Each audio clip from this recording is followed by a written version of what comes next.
Well, this is the first show, the first rundown. You think this is a protein shake? Nope, it's green tea. Oh, it's gonna be a shaker bottle. It's gonna be my thing. I'm gonna drink either green tea or coffee. Hang on, let me. My hair's not done at all. Yeah, I get the headphones. I forgot we were recording. There, they won't. They can't tell what my hair looks like when I. Well, they can, especially actually on your side of things too. You look great. I'm kind of like hidden in the shadows, but they got like a light that's ricocheting off the wall. So, yeah. So like I thought of everything. Yeah. So you're in it, dude. But yeah, I kind of want to talk to you a little bit about 15 credits in Vancouver. Let's start with that. Oh, there's no intro.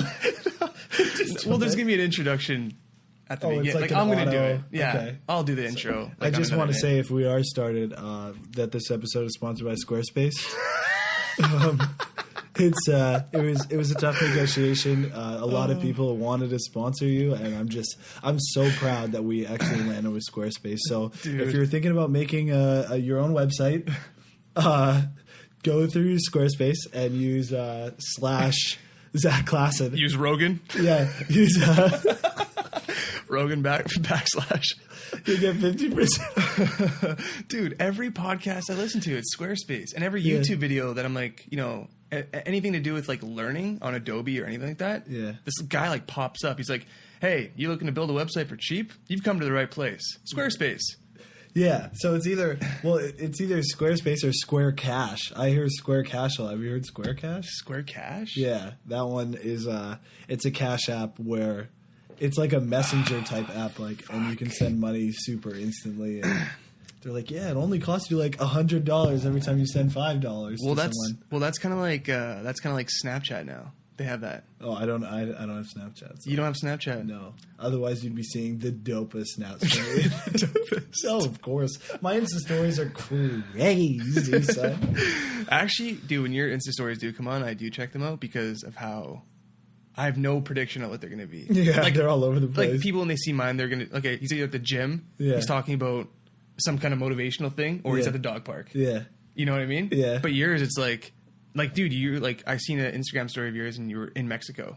Yeah. I was like, oh, so he got the part, I guess. Yeah, okay. He didn't even say anything. Nothing. And then I put, one of them, I put like a picture of this because we weren't supposed to say what we were doing. Yeah. So I took a photo of a guy hang gliding and being like, wow, can't wait. And then put at Jason Statham at the bottom.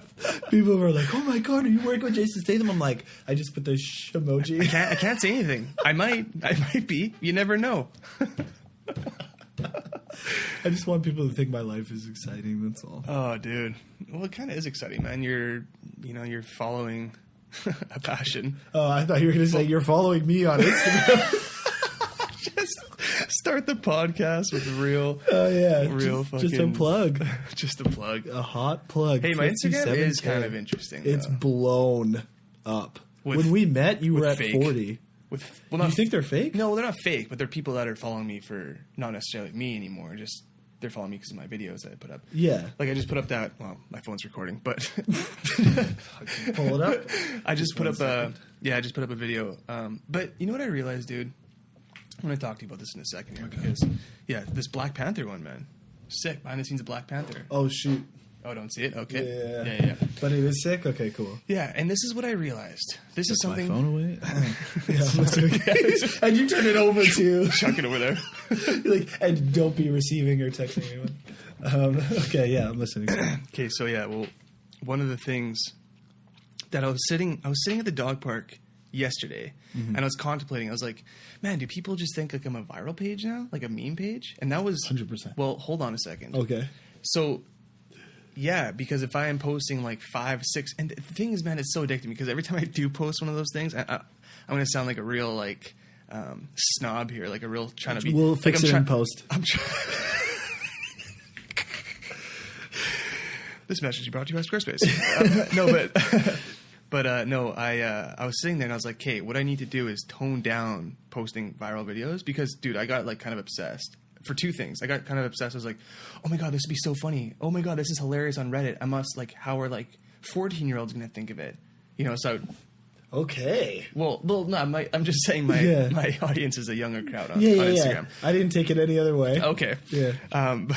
Yeah. So I was like, hey, I need to have a 2-to-1 ratio moving forward. Okay. So for every 2 of me that I post, then I can post one meme or a viral video. Yeah, whatever they're called. I don't know. Yeah. So that's my new plan moving forward. Because man, I was thinking about this. I was like, hey, look, if you're on like a show like let's say Riverdale, okay, you're getting exposure as a person through Riverdale. Yeah. Like that's where the followers are coming from, and then they follow you on your platform, and then they get to learn about who you are. Throughout your Instagram account. Yeah, and then you don't have to you can post whatever you want because they're getting to know you. It's like a constant, like think of it as like an energy plant. It's like you're constantly being advertised in the world, and you don't have to do anything. Yeah. But for guys like me and you, we're not on like, and man, for me, I'm not making those not viral videos. I'm not making those like comedy sketches anymore, right? So I can't necessarily get out there and grab an audience. So what am I supposed to do? Make a podcast and no one's going to listen to it? Think about it. How are people going to find out about the show if no one is, if it's not building an audience on the gram itself? Because you cannot build an audience on the gram. I'm convinced by photos and just like personal stuff. Dude, there is almost 1 billion users on this thing. Don't you think everyone is fucking doing that right now? Yeah. So I don't understand. Like, I'm not on a show. I have to build the audience somehow, and that's where the viral videos come into play. I was thinking about making a second account. But fuck that. I don't want to make a second account. God damn it. It's like I might have found a solution. But fuck that solution. You know what I mean, though? Yeah. So, I don't know, man. Well, I just threaten people, and that's usually how I get them to follow me. Oh, is that what works for you? I have this post about guilt, and it's probably one of my strongest posts. And I just talk about how I guilt people into getting things my way. And, yeah, so, I mean, I've got almost 300 followers through guilt alone. What do you say? What do you mean guilt? Oh, my God. Let me read this for you. You can fill the gap. Oh, shoot, I got another follower. Guilt, baby. I love this guilt shit. Well, I just made a post about you. Oh, you did? Yeah. I got no notification, no nothing. Oh, I tagged your ass. Tag your bitch ass. That's probably the problem. You should tag my face instead of my ass because nobody's really going to follow it for that reason. Nice. By the way, I don't know if you guys knew this, but Shane used to be a stand-up comedian. Oh, my... Well, dude, you laugh about that, but it takes balls to get up on the stage. I don't give a shit who you are. It's just I wasn't, like, legit, like a legit stand-up comic. Unless, for the podcast, I'm a stand-up comic. If that's the case, then, no. Like, absolutely. But you did do stand-up for like what, 2 or 3 tries? Yeah, that doesn't make you a stand-up comic at all. But so there must have been a thought in your head. You were kind of like, sweet. There's going to be like, there's a chance that I could be funny and this could take off. There was, obviously. No, it was okay. How it started was, I can't believe I'm having so much trouble finding this damn post. That's my favorite post of all time. But yeah, how it started was this person in my acting class talking about how anyone thinks they can just get up on that stage and like do stand-up comedy and how difficult it actually is. And I said, because he was a comedian himself. No, he was somebody that was just a giant fan of stand-up, and I am too, and that's how I know I could not do stand-up comedy, because I understand how hard it is and how difficult it is and how smart you have to be to do it. But I also said, it's not the getting up on the stage that's really the issue. It's being able to, craft material that takes the audience on a sort of almost a journey. It's a form of escapism where they just are listening intently to everything that you're saying, and then you break the stories with jokes. Yeah.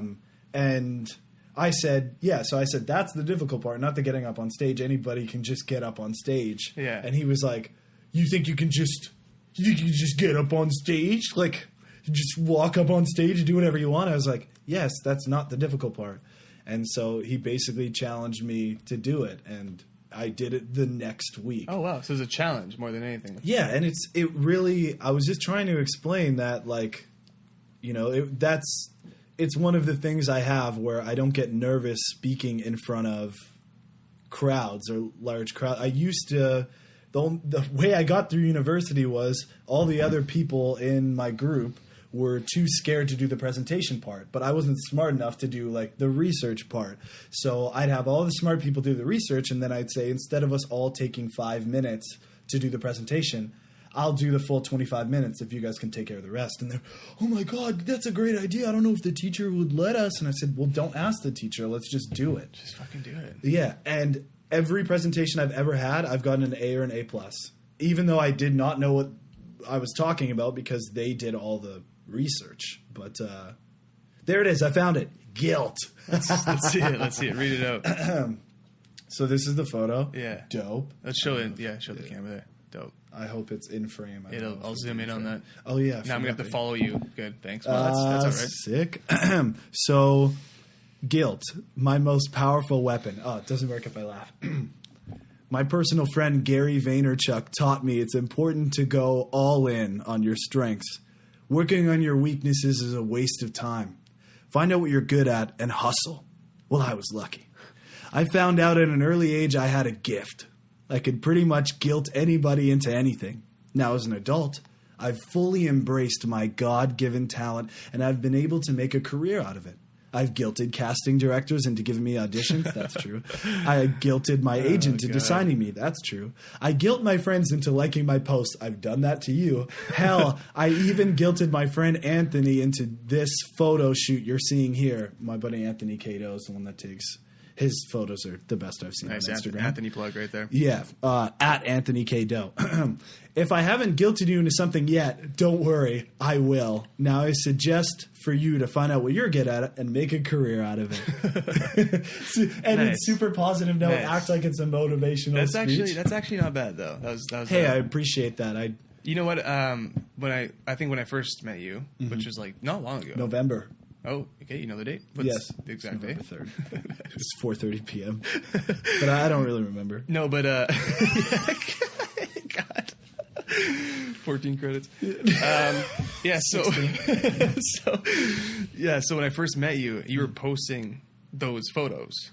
Or you were I was just starting. You were just starting. So when I would see them and I was like... cool, like I'm not really too sure, but think of it like they're cool photos, obviously. Yeah, they're aesthetically pleasing, and they're definitely different. Like I've never seen anything on Instagram like it, so I was like, nice, this guy's like obviously trying to be different, whatever. And me, man, I don't read anything. Hey? Like, I've never read a book in my life. Like I'm yes, he has. Please continue. Yeah, we'll save it for in case casting directors listen to this. Yeah, I read books every day. But yeah, so I never read any of the captions, and. Is he all right? No. I never read any of the captions, so I was just like, damn, is this guy trying to be like a model for real? And then I one time actually read, it was a long one, and it was about like a blowjob or something like that. Like a hand job. Yeah, some Persian or something. I don't know what it was. But I read that, dude. I was like, no way, they're all like this? So I went back and read them all, and I was like, oh man, this guy's fucking hilarious.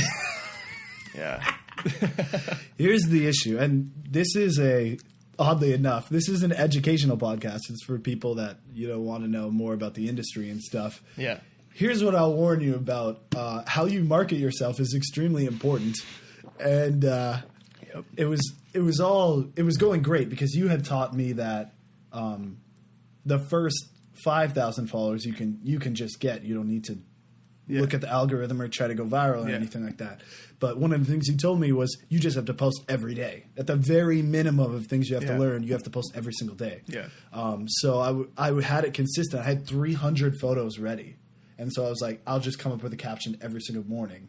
Some of them might hit, some of them might not. Yeah. I will, at the end of the day, delete the ones that don't get a lot of traction, a lot of likes. Yeah. If the photo doesn't look very good, too, compared to the things on the rest of the page, but I will have already gotten a couple of followers from it, so that works out, and we just keep moving forward. What I will say, though, is I had to stop. And I stopped when I had this guy that directed this short film called The Answers, and it is my favorite absolute short film I've ever seen in my entire life. I contacted him about it. That was another thing you taught me about networking. You said you can slide into anybody's DMs as long as you're, giving love, giving praise. And I just messaged him and I said, I don't know very much about things. I'm not a very educated person, but I think your short was about mortality, and not in a negative way, about understanding and knowing that you are going to die and you need to take care of your business beforehand. You DM'd him this? Yes. Oh, you never told me that. That's awesome. Yeah, and he responded and said, "That's nice. That is what the short is about. You got the essence of it." And I just said, "Listen, man, this changed my life. Your short film. It's the best short film I've ever seen, and I just wanted to like stay in contact with you and tell you this." And he just thanked me again and thanked me for understanding what he was trying to do. And then came the pitch of just also the next thing that you do, whatever the next thing you're doing is. I'm an actor as well. I work really hard on my craft. In any capacity, I would love to be a part of whatever your film is. And he just one last thank you and keep you in mind, whatever it was. And it was great. The next morning posted the handjob post. That was the handjob day. Oh no! That's the fucking thing, man. Keep going. Sorry. Yeah, it's the double-edged sword. Yeah. So, yeah, I posted that, and then the next was something about it was a fake like. You can do it. You're the man. You have to believe in yourself. One of those. That was after the handjob, like the day after, and then I checked and I didn't notice right away because I was getting followers, but. Yeah, I went to his page for something, and then I noticed because he only followed like 20 people or something. And I just had this feeling, and I checked, and he unfollowed me. And I was so he did follow you. He was following me before when I slid in the DMs, yeah. He like when he read it, he followed me and like liked some stuff. And he unfollowed me after that. And then another director, the guy that we were trying to get to do CGI and stuff, for our stuff, he unfollowed me too, and he unfollowed you, eh? Yeah. So I was gaining followers. Did you hate me for a little bit? No, not at all, because it's not your fault. You didn't say, "Hey, put handjob photos up. You'll get so many girls." Not at all. I just was trying to. I was so anti-Instagram. I'll be the anti-Instagram by having these beautiful photos, but I get to rebel in here. And so I just made one last post saying, I have to stop. I have to look at how I want to market myself and how I want people to see me. And that's where the change happened, where I started recording my monologues instead and showing people what I'm capable of. And since then, I've had 3 people go into my DMs to offer me roles on things. Because you're now posting of the posts where people are like, oh, this guy's a legitimate like, look, he's got no following or anything, he doesn't care, he's just posting that is monologues. Becoming a thing, you know that though, hey? Like I remember I was in LA, and I don't want to mention the guy's name, but he has about like 900,000 followers on Instagram. I know who you're talking about. Yeah. And he was telling me, I was like, oh man, you must go for like so many auditions and stuff, like you have a big following and stuff. And he's like, I'm not going to lie to you, bro. Like, everyone thinks that, but it's actually the complete opposite. In fact, casting directors now are actually kind of looking the other way. And it's obvious, man, because the market is so saturated. Yeah. Like, think about it. Like, if you look at, like, people like Lele Pons or, like, you know, again, these social media stars themselves. Yeah. And if I was a casting director and I knew how much they were bringing to the table, like she has 22 million followers. Like that's fucking nuts. Is it 22? 22 million followers, bro. And she gets about 7 to 10 million views per video. Every video, even if it's just like her talking. Okay. But. Holy I know. Jeez.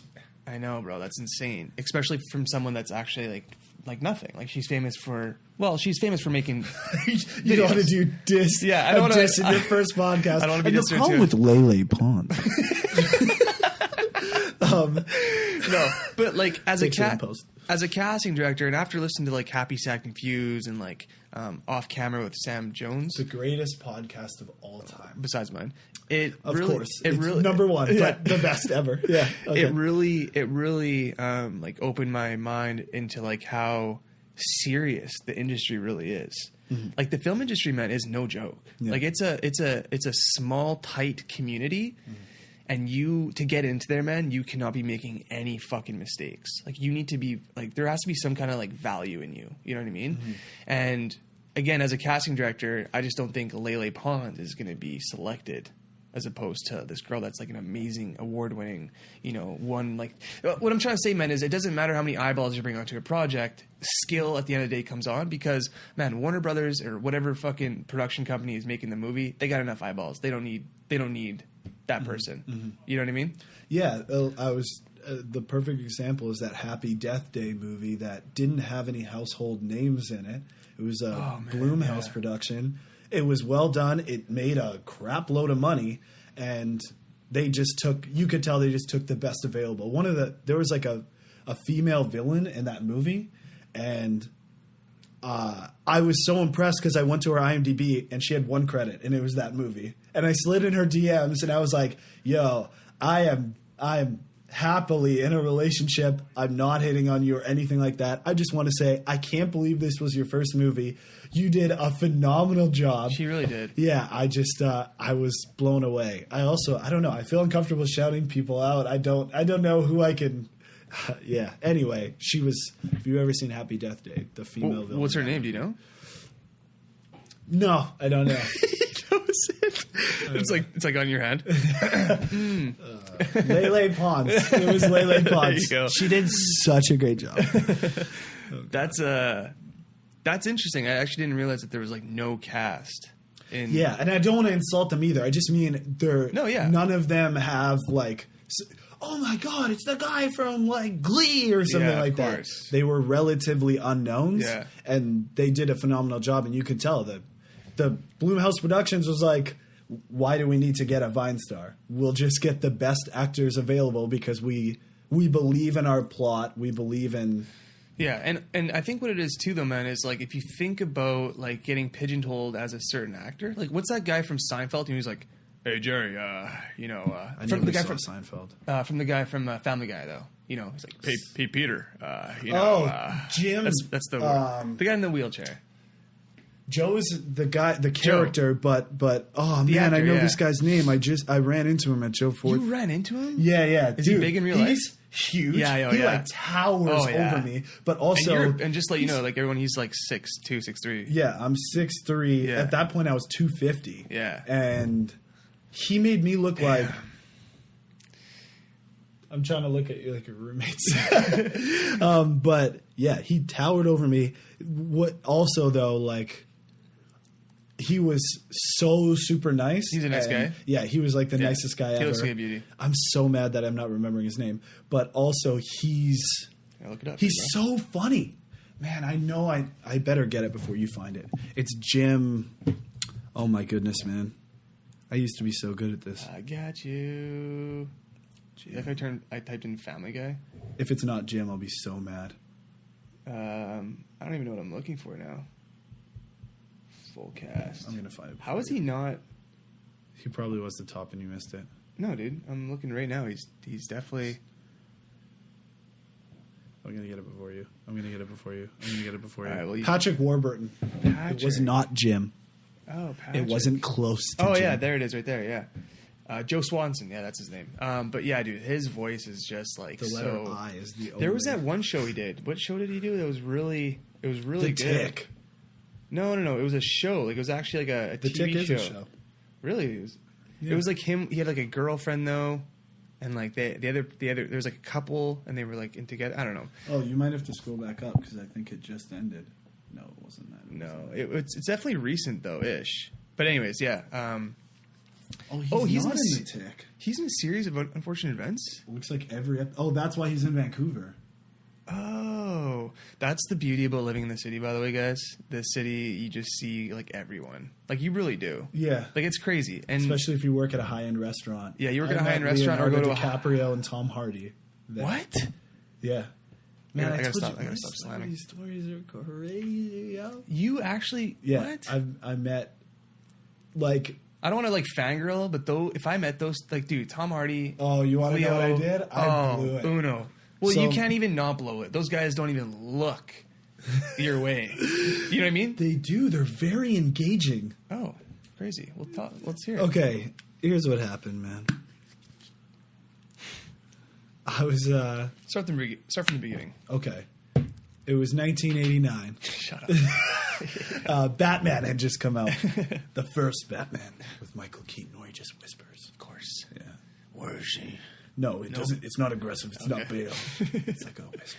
Where is she? Okay, go on with the goddamn story. I've decided to bring in this cackling laugh. And I'm keeping it. I haven't decided what I want to do with your laugh. Yeah, I think I'm just gonna keep it like that. You should be a clapper. Yeah, I love the clap. Dude, you can't clap on a podcast. We're gonna be like this.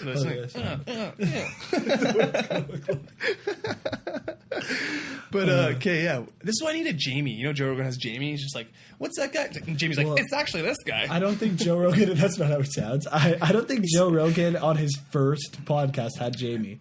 He probably was like 500 in, and then I actually plan to be ambidextrous. I don't know what I'm saying right ambidextrous? now. I'm gonna be like this. Yes, actually, it's this guy. Is this whom you were looking for? No, just hire one of your crazy roommates to do it. Yeah. I could be your guy. Well, no, you're too much in the film industry to. Don't even. What are you saying right now? Try to make some extra cash. This is what happens when you're a full-time actor. You just like try to hustle for any cash. I'll give you a blowjob. Just kidding. Well, you know, it happens. You know, dude, we're getting off topic. Leonardo DiCaprio, Tom Hardy. Where were you, and how did I just tell you this story? Let me get in the mood. Let me give my radio DJ voice. In the mix. Yeah. This is 103.5, The Mix. Playing the best Nickelback tracks 2005 to 2007. Let's get it. This is how you They say that a hero could save us. Okay, so here's what happened. I was working at Joe Forte's, okay? Yeah. We probably shouldn't name drop things either, hey? Name dropping. I don't give a shit, man. Yeah, I used to bus at Joe Forte's. I was the greatest busser of all time besides the Filipinos. And, so I was bussing, and this guy, Jeremy, was serving the table. And everyone had already known I'm the actor there. Yeah. I always know who everyone is. I know their names, excluding Patrick Warburton for the first time in my entire life.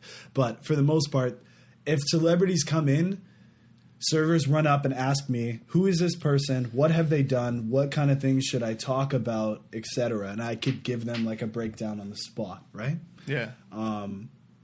But for this, because they were so big, they were like, let's keep Shane away from the table just because he's probably gonna freak out, have some kind of mental breakdown. I wouldn't, but they just assumed. So they had the other busser like working that table, and then I was working everything else. But Jeremy's like, yo, I'm gonna help you out. Don't worry, I'll ask for help. And was Jeremy like a head server? No, he is now. He's like a manager there. Yeah. But sorry, bro, I gotta control your hands here. Yeah, because I'm messing with stuff. No. Like you can hear every time I go like. Yeah. Well, I got the noise canceling, so I don't hear anything except for what's going on. Oh, yeah. I don't. Yeah, I know. I did that on purpose. Oh, yeah. Yeah. Okay. You mean you couldn't afford? The guests don't get shit. Oh, yeah, that makes sense. Because who cares about the guests? This is my podcast. The podcast's name is Zach Klassen. Is it really? Yeah. It's not like. Nope. It's not with. No, not even Zach Klassen's podcast or the Zach Klassen show. Zach Klassen. That's it. Yeah, don't give a shit. Is it too late to start over? Oh, God. Yeah. All right. We're just in the middle here, so I want to take this time to say that we are sponsored by Squarespace. Squarespace. Fuck you, Squarespace. Why would you shit on them? What if they actually wanted to sponsor you eventually? Because I'm with Wix, dude. I'm a Wix guy. I don't know what Wix is. Can you tell me about Wix? I don't know what it is. If we go off topic on this goddamn beautiful story one more time, I'm going to send you off. I was trying to give you a layup to talk about Wix. Be like, what's Wix? Oh, nice. Yeah. That was pretty good, actually. But obviously you didn't play ball. And obviously like they're not. No one's sponsoring this broken podcast in a room. No one except for Squarespace. Squarespace. Yeah. Okay, so here's what happened. So Jeremy goes up and he's like, hey, I'm going to need, at this point I only think it's DiCaprio, okay? It's a DiCaprio and friends. So he goes, I'm going to need a chamomile tea to seat 7, and a hot water to seat 1. Okay? So I'm like, sure. I set it up. I go get the stuff. Shaking? No. Fuck. Steady. Surgeon steady. I'm ready. You know what I mean? That rhymed on purpose. So I walk over to the table. I put the chamomile tea down, seat 7. Hot water down, seat 1. You know what seat 1 is. Leo. It's the man. Yeah. It's Leo. Yeah. Nardo. DiCaprio. Okay. I'm about to walk away, and this guy with a thick beard and like a baseball cap turns and looks up at me. He's like, hey man. He's like, what's this? I'm like, oh, it's the chamomile tea. And he looks back up at me for a second to be like, what? And when he looks up at me, I'm like, it's motherfucking Tom Hardy. He has his phone in his hand, and on the phone is a baby playing with a kitten. Like it's some viral whatever. Maybe it's my page. This was like 2013. I'm sorry, I don't even know if I said that. Again, this is my first podcast too, right? I'm and learning. It's showing. Okay. Continue. Fuck. So anyway, he's like, no. He's like, that's not wine. I'm like, oh. And I look back. You do a good impression, by the way. No, I don't. No, it's terrible. And don't say that because then they'll go and check and they'll put them beside each other. It's pretty good how subtle you're being. I'm not saying your accent is. I'm just saying you're being very subtle like he would do it. Just for that, I'm going to stop it now so that nobody now pay. They're going to pay more attention to my impression. You blew it. You blew it. Fuck. You blew it. So, hey, your accent's getting better. Yeah, right? The sorry was... Sorry. Yeah, that was good. Yeah, all right, cool. Hey. Proud of you. Thanks, okay. So, anyway, I turn and I look back, and Jeremy is like going like that, which is a horrible sign. Oh. So I just go, oh, I'm so sorry. I apologize. And I take the chamomile tea off the thing, and just as I take it off, Tom Hardy's like... Mate. And he like pulls the phone over to this redhead guy that like grabs it and he's like, yeah, okay. Like, I get it. You know, it's not babies and kittens aren't something new, but like, I feel like Tom just got the internet and he's just like having a blast. Oh man. So it's so great. So I go back inside and Jeremy's like, yeah. It was a green tea. You didn't leave the hot water, right? Because the chamomile tea was actually for seat 1 and nobody got the hot water. Like the hot water is still with Leo. He's like, okay, just quickly whip up the green tea. I was like, so I get the green tea, go over, put that down, take the chamomile that I had, and bring it over to Leo. Yeah. And just, hey, I apologize for the mess up. And he's like, it's fine. This is Leo. This is Leonardo DiCaprio. He's like, it's fine. Can I ask you something? Shut the fuck up. He said that. I was like, sure. And he goes, can you tell me where the bathroom is? And at that moment of all moments, I was doing so well. That moment, it hit me that I'm speaking to the greatest actor of our generation. Yeah. It was right there on, do you know where the bathroom is? But he asked you, which is pretty cool. So when he said that, the trigger of everything being cool and just me putting stuff down at the table and stuff, eliminated. I turned into a mushroom and I stood there. He was like, oh no. Yeah. So he said, I'm going to give you real time how it happened. He was like, do you know where the bathroom is? And I looked at him, and I was like, yes. You're going to want to go down this hallway, and when you see the exit sign, you turn left. And he was like, thanks. And he got up and went to the washroom, and I couldn't move. I forgot how to walk. I didn't remember. Did you not know it was Leo? Joints. I knew it was Leo. I didn't know it was Tom until like he turned and I realized I made the mistake. Yeah. But the 5 to 8 seconds of me just staring at him before I answered where the washroom was. Yeah. It was bad. It was tough, eh? And I messed up again later on, too. Because at Joe Forte's, for the bread, they bring you this mixture of lobster oil and balsamic vinaigrette. Yeah. And anyone that knows anything about Leonardo DiCaprio knows he's been a vegetarian since he was 10 years old. Did not know that. So it's okay. You're not like a legit actor. I mean, for us. Okay. Right? So. Fuck you. So I couldn't believe it. I just messed up. I was like, does anyone have any allergies to shellfish? And I look over, and at this point, I realized that the guy he's showing the phone to, Tom Hardy was showing the phone to, it was Domhnall Gleeson, the other guy from The Revenant, because they're filming The Revenant. The redhead guy. Yeah. The guy who also plays in that movie Time. The dad. About Time? Yeah. With Rachel McAdams. Yeah. He's great. He is great. He's blowing up deservedly. And too. He's also in Black Mirror in one of the episodes. Yeah.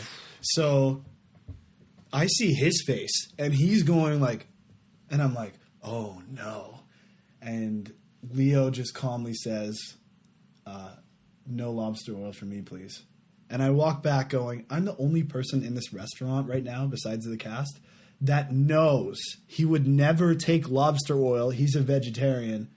I just had this mind blank. I just kept messing up. And that was the final, like the last straw, where I went up to Jeremy. I was like, thank you for allowing me to go over there, but I can't. You couldn't do it anymore. I couldn't believe I was just... And these things sound so subtle, but when you're speaking to a hero of yours, I get it. It's so embarrassing, especially because he's only knows you from this experience. So thankfully, he won't remember me at all. He won't. But I need to be able to, next time I speak to him, have some work in my... And anyone on that level, though. Yeah, man. Dude, that's fucking crazy, man. I'm not gonna lie to you, man. And this is your first serving job, first job at a restaurant, right? No. I had worked at Earl's and Boston Pizza before that. Okay. So you're familiar with being a busboy. Oh yeah, I was above doing busing, but I needed the hours to make it to auditions and stuff. Yeah. I needed to do it that way. For sure. So. Yeah, and it paid as much as a server would make at Earl's or something. my first job when I moved to Vancouver, one of them was at the Italian Kitchen. Mm-hmm. And I was a bus, like an expo. Yeah. So same thing as a bus. Running out the food and stuff. Yeah. We did not do that at Forte's. But my thing was it was my first one, and I lied and said I served for years. So they thought, because to work there, you know how fancy the Italian Kitchen is. It's like Joe Forte's. You have to have some experience. Yeah, there's 5 of those restaurants. You got it at Coast and all those places. Black and Blue, Italian Kitchen, Joe Forte's, Gotham. Yeah, exactly. You gotta know. Second day on the job, the Pittsburgh hockey team came in. And I'm not even really a hockey guy, but I know who Sidney Crosby is. Yeah, so that would... So I was like... And it's my first... I guess that was my first, celebrity interaction. I was like, holy fuck. That's the guy that everyone... Because, man, my roommates are all... Everyone in Canada is a hockey guy, right? So just, my whole life, just, Sidney Crosby. So I was like, holy fuck, that's, the guy that everyone was talking about. Yeah. And... my manager, who, man, she was something else, man. She was a piece of work, bro. Fuck, she was... Don't mention her. Yeah, I'm not going to... Again, learning to podcast. L2 podcast. Lisa Paul was just... Lisa Paul, on Harrow Street was a fucking... No, but she asked me to nicely go over there and offer him some wine. And if he says yes, to pour the wine. So I'm just trying to hear if I can hear talking or something. Yeah, okay, we're good though. So, by the way, guys, I'm sorry about the podcast right now. We're just in an apartment. It sounds like a TV or something. Yeah, it's a TV that's on. I'm gonna go. Oh, is it pretty loud? Yeah. Yeah. All right. Well, I just want to finish the story real quick because basically, man, I went over there and offered him some wine. He said, "Yeah, I'll have some wine." I've never poured wine in my life. Ooh, that's important. You have to know how to So, dude, I went over there. I poured the wine, and I don't know the now I know, but I didn't know. So the wine would fly down on the thing. And I was like, I'm just like, hey, I'm sorry. The worst face on my face. Worst face going on. I'm just like, dude, I really apologize.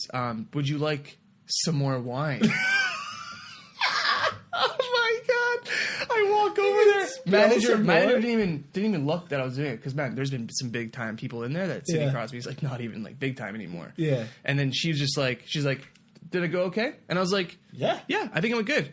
Obviously he's liking his wine. He, and then like it looked like he was drinking a lot that he made the mess. So it saved me there. Oh, I did get fired down the road because they did catch on. The owner of the Italian kitchen came in and I had to serve him. And he said to her that I was the worst server of all time.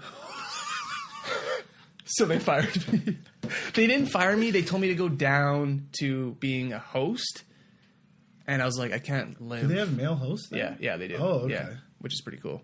But I couldn't live off just being a host. Yeah, nobody can. No one can. So yeah, that's my story there. But that is so crazy that Leonardo DiCaprio, Tom Hardy. Man, I've met some dope people, but it's normally, character actors that people they don't really like. A Domhnall Gleeson, where he's going to be a household name. I mean, he was just in both Star Wars movies, but people that. Hold on, bro. I gotta tell this guy to turn on this podcast or turn on the TV. Give me 1 second. I'm just gonna cut this out. 4113. Society today, Are we going? Yeah, we're good. We're back. We're back at it. Okay, 4253. That's where I gotta go. 4253. Should you have gone a little bit ahead because then that's enough. Okay. But dude, that is fucking sweet. I'm really pissed about the phone thing. It didn't work out. That's not working? iCloud storage full. What the fuck does that mean? It means that your iCloud storage. I know, but dude, like I don't really understand how to use Apple at all, I guess. And it's supposed to. This is the one thing that I hate about life is this: when people say something is so easy and then it's so hard for me. You know what I mean? Like, for example, looking up YouTube videos on podcasting was the hardest thing to find because apparently it's so fucking easy to set up. Dude, it is not easy to set up. I had to buy like 3 amps before this. Dude, and I had to send it back to Amazon, and it was a whole ordeal. Anyways, yeah, fuck sakes. Just absolutely ridiculous. But it's a good thing, man, is I feel like you're going to be on the podcast quite a bit. One thing I did want to talk about before we did close her down here, because you are taking me for supper, aren't you? I am. It's funny because, I came here to do that, and then I'm buying you. No, you will be getting me back. Don't worry. Yeah. Yeah. Well, 100%. you know I will. Yeah, like 100%. Yeah. Like 100%. Okay. Yeah. It's documented. Yeah. Just at 4421, 100%. Okay, one thing I did want to talk to you about was you have 16 credits in Vancouver. Yeah, I just found out I had 15 a couple weeks ago, and then some just popped off. Got 16. I was like, oh, I'll take it. Are any of those commercials? No, credits aren't. Okay, no. So you have 16 credits now in Vancouver. You've been here for how long? When I started acting or when I got here? When you started acting. I signed my agent in April of 2014, and I started doing film and TV of January 2016. And so that's when I started getting credits. So, yeah. January 2016, I did Motive. Was my first credit. Nice. And then 2 years. Then it continued from there. Yeah. And how long until you were like, you know what, I'm going to quit my job and focus on this full time? December of 2016. Because while I was doing the auditions and stuff, I was like, I had been bussing for so long, and they kept saying, you're supposed to move up. You're our top busser. You're supposed to move up. You should be serving by now. And I kept saying, I can't. Why didn't you want to? Every time you move up, Joe Fortes is like the top. Yeah, I know. You're right. Yeah. Every time you move up, there are people that have been doing the next job up for years, and they have the schedule. So you start at the bottom, which means you do your morning shifts. I could never do a morning shift any time during the week because I would, and I set this up with my agent, it's called regretting if you ever can't make an audition. And I was like, I will be the person in the city that casting directors know. He never regrets. He's never late. He always shows up every single audition. So there was no way that I could do those without having a relationship with the people that were the next step up to be like, hey, I need you to cover a shift. I need you to cover it again. I need you to cover it again. And I can't do your shift because it's a night shift and they won't let you, you know? Yeah. So they said, well, it was either I could go food run or bar back. And they were like, I had the bar manager who's a good friend of mine. He's not there anymore, but his name is Josh. He told me, he said, you can bar back. I'll put you at nights. It would just, you'd have to do a couple of days for me. So we were, setting that up and getting that started. And just as that was about to pop off, I booked like 4 things in a row. Where like it was 4 auditions and all 4, I booked all 4 things. And so it's like, okay, now I'm on set or it's wardrobe or this or that. And I was like, I can't do these shifts. So I went back to busing again. They tried to train me with the food running, but same thing. So I could not do day shifts. And so I couldn't move up. So you were pretty content about just staying as a busser while you're in the film industry. I absolutely hated it. And I grinded that year to find, I couldn't figure out how to get better as an actor. It's such a weird thing, but what do you mean? Like, I don't know how to get better. I know I'm going to class, but am I getting better? What's the gauge? I don't know what to do. Yeah. And thankfully somebody gave me the Bible, as I call it, The Intent to Live by Larry Moss. I got to read that, man, because Joey's been boasting about that too. It's the Bible for actors. Yeah. So, and even if I'm not using Larry Moss' recommended method for my acting, it was the stepping stone to be like, here are exercises that you can do. This is how you gauge how to get better. This is how you do that or this. And with that book, I was able to look for, I was with one acting studio at the time, taking classes, and it allowed me to look through a bunch of different classes and find out what I thought would work best for me. When I found that class, which is Anthony Mindel's Actor Workshop, I exploded. Like I was I was getting better as an actor very, very quickly, like rapidly. And the progression, I got to a point, it was October, and I said, I'm going to go part-time so I could concentrate more on acting because I had booked those 4 things and a commercial. So I was like, okay, I've got about 10, 12 grand saved up now. I'm going to see how long I can make it just working off acting. And the further away I got from the job, the less hours I did from the job, the more I pushed into my career. And the more I pushed into my career, the more successful my career got.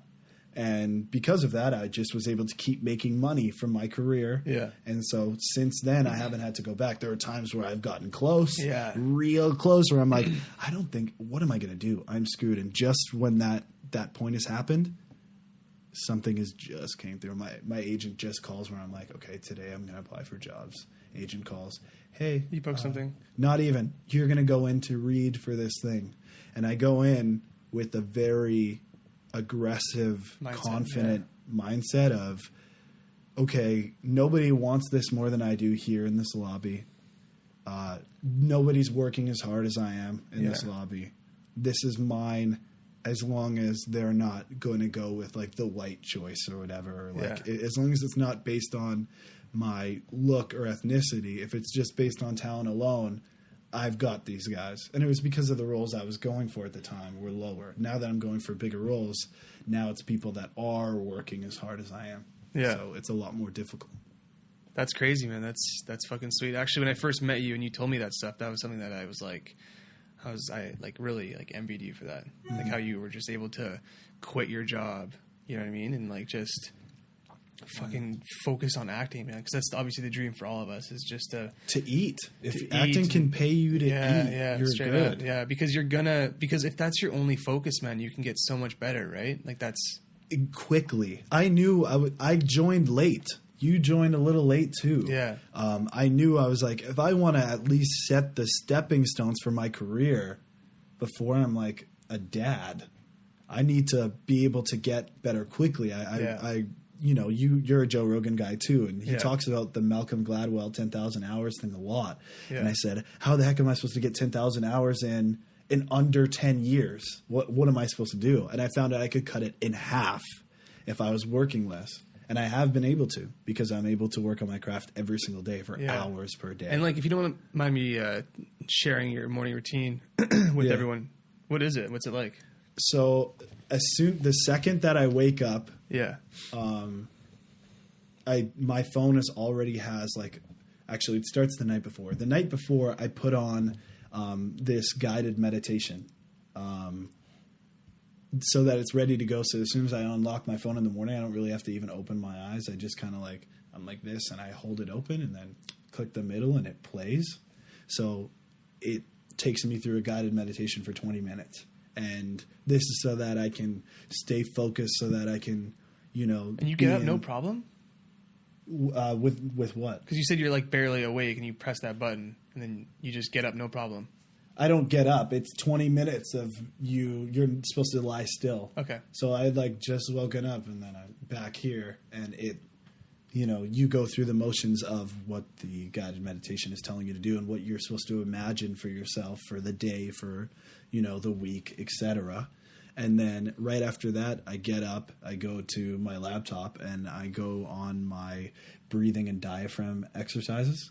And I do that for 5 to 10 minutes, where I'm practicing how to breathe from my abdomen instead of my short, shallow breaths. It's like a deep, deep. And then after that, I start. I have like a list of monologues that I like to perform. I always use monologues that aren't very famous, so that people don't try to associate me with the role. Like, I really want to do the Coach Boone speech from Remember the Titans, but I know as soon as I try it, people will be like, wow, your Denzel isn't great. When I'm not trying to do Denzel, I'm just doing my interpretation of the monologue. So I have a list that I get from Reddit, which I'm almost out of though, and then from movies that I love that I know a lot of people haven't seen. I get those ready, and then I start prepping memorization for it. And I do that until about noon, and then I go to the gym. And then when I get back from the gym, I do my, I shower and stuff and get ready. And then I record my monologue. I was doing this for almost a year before I started putting them online, because I would record them and then I'd look at it and see what I needed to adjust, see what was wrong, change it.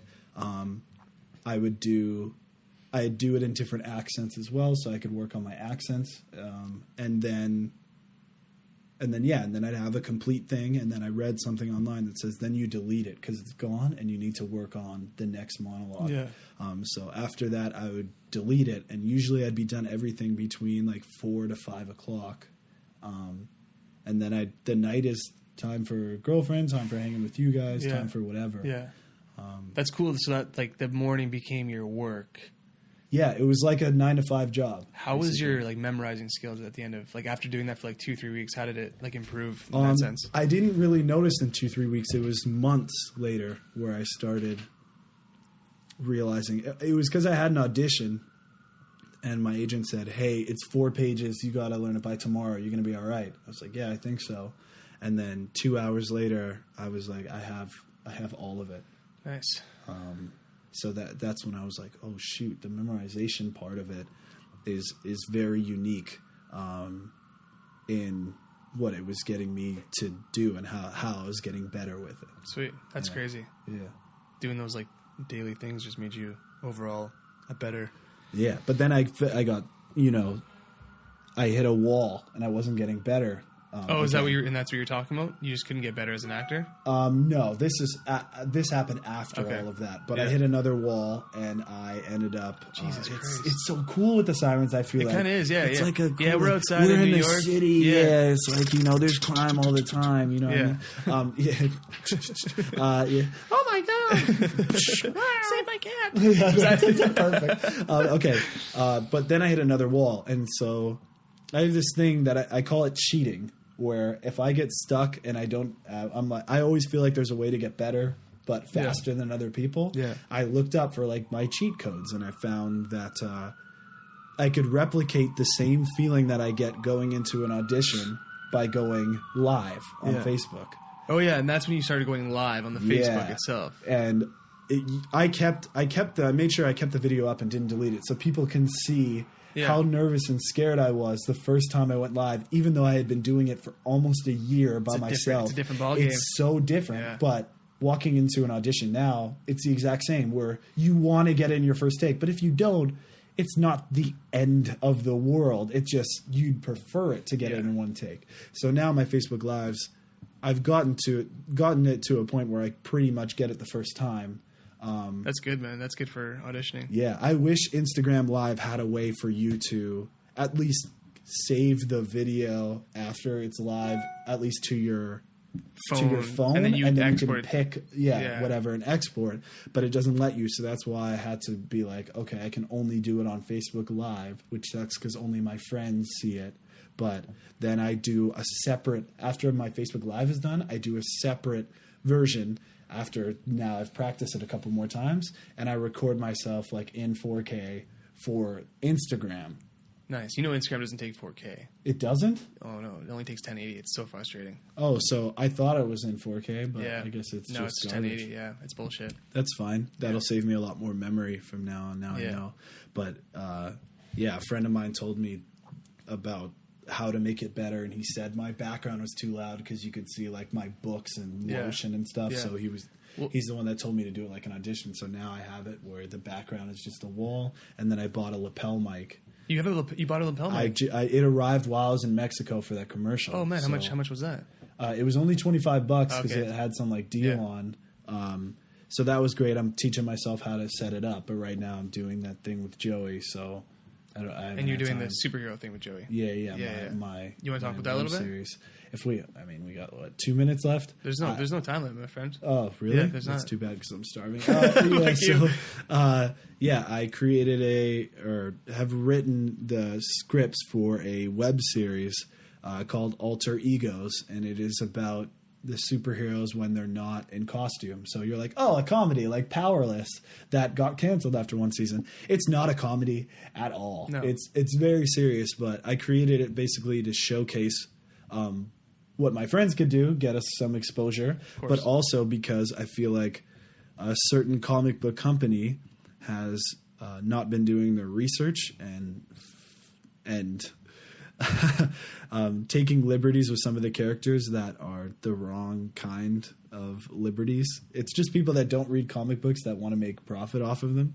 So I'm creating something that's true to the characters, but only about, Clark Kent instead of Superman or Bruce Wayne instead of Batman. Yeah. Yeah. That's fucking sweet, man. And when do you think that's going to be? Oh, man. We just got funding 2 days ago. You guys got funding for it? Yeah, but I didn't even know that. So that's what I've been doing where I'm saying I got to do that stuff for Joey.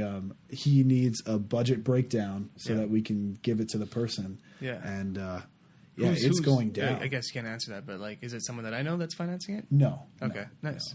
No. Fuck yeah, dude. That's sweet. And there's a part in there for me, right?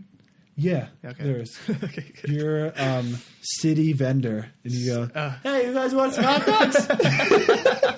You guys want some hot dogs? Step right up. Get your hot dogs.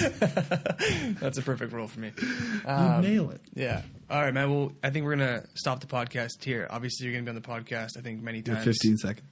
Shut up. It doesn't have to go to the hour mark. You have 10 seconds to wrap this up. I'm taking the headphones off in 8. Shut up. 7. 6. Shut your mouth. I can't believe you didn't even try. We're sponsored by Squarespace. Thank you so much. Wait a second. No, but we're definitely gonna have you on the podcast more. We have a lot more stuff to talk about. Yeah. Like, I'll come on at like episode 30, then episode like 78. And, dude, you got this killer dad story that I want people to hear. Oh, okay. Remember that? You know what I'm talking about, right? Absolutely. Oh man, you can't say it. I'm joking. Maybe I actually don't remember. I don't remember the story. Lights Out. I can tell that story anytime about my dad. Yeah. And then just like obviously some personal stuff back in the day, and we'll talk about that another day. But we wanted it to be super shallow for the first. Yeah, we wanted it to be just super like, this is basically Shane, and this is also too, Shane is also kind of like my acting coach in a way. Yeah, you do. Kind of. Yeah, you kind of help me out in like little things like accents and whatnot, and like when I ever get like a role or an audition that comes my way, I hit you up, which is fucking sweet. So props to you for that. He doesn't charge me yet, which is he's actually. And I'm buying him dinner because I want to eat at this restaurant so bad, and I have no other friends. Is it that buffet that you told me about? You already know. Is it? But you told me about a buffet when we were driving once. Is that it? It's like some Brazilian thing? Oh, yeah. Oh, dude. All right. Let's go, man. All right. Thanks so much for listening, guys. Shane, any last words? Plug your Instagram, for fuck's sakes. No one's going to follow me. It's at Shane Entertainment, but Shane is spelled Shayn. When you type in Shayn, then Tertainment, because instead of entertainment, it's Shane Entertainment. It's almost like you set yourself up for failure. Yes, but also, like, I thought it was so funny at the time, and I'm not going to lie, I still think it's funny. It is Shane Entertainment. I didn't even notice that, to be honest with you. I thought it was just Shane Entertainment. But your last name is so cool. Walker. Shane Walker. Walker. Texas Ranger. Hey, Shane Walker. Yeah, it was taken. Yeah. And the guy actually has an E in his name, but that one was taken, so he just used Shayn Walker because it wasn't used. He also has that email, so like I don't have Shane Walker at Gmail, and it sucks because when I have to like go in and sign my email up, and they're like Blackwash313. What does this mean? I'm just joking. That was my email when I was in the 9th grade. Again, because I thought it was so funny. I like how you're staring at the camera when it's not. It's not funny. Oh yeah, the camera's not on anymore. I forgot. I'm so pissed about that, man. I forgot. It looks so good. I don't get. So like I have 128. Maybe next time we record it on mine. Cause you have 128 on that small son of a bitch? Yeah, it's because it's the iPhone 7 Red. So that means it's just a big. It looks like you just bought like a case for it. Are you sure it's not? No. It looks it's like legitimately the Red. Right now. Yeah, it's because this is the one they released last April for like the donations to go to HIV and AIDS research. Oh, cool. But yeah, the smallest it came in was 128. So I haven't even used a quarter of the space, and I've had the phone for a year. Damn, dude, I got to figure out what's going on with that thing, because that really sucks. Because like now no one's gonna see the first episode ever recorded on YouTube. Which, whatever, fuck it. We got like a clip that I'm gonna put on the gram. Which I think I'd say only the first 30 mintes was good anyway, so maybe just upload the 30. No, man. I think as an actor or anyone in the film industry listening to this, the last part of this podcast is key. Is important. Well, dude, it's your fucking whole morning routine and like you quitting your job. We're not going to get into it. We're not going to review the podcast. Let's do a recap of what we just. All right, let's end it here.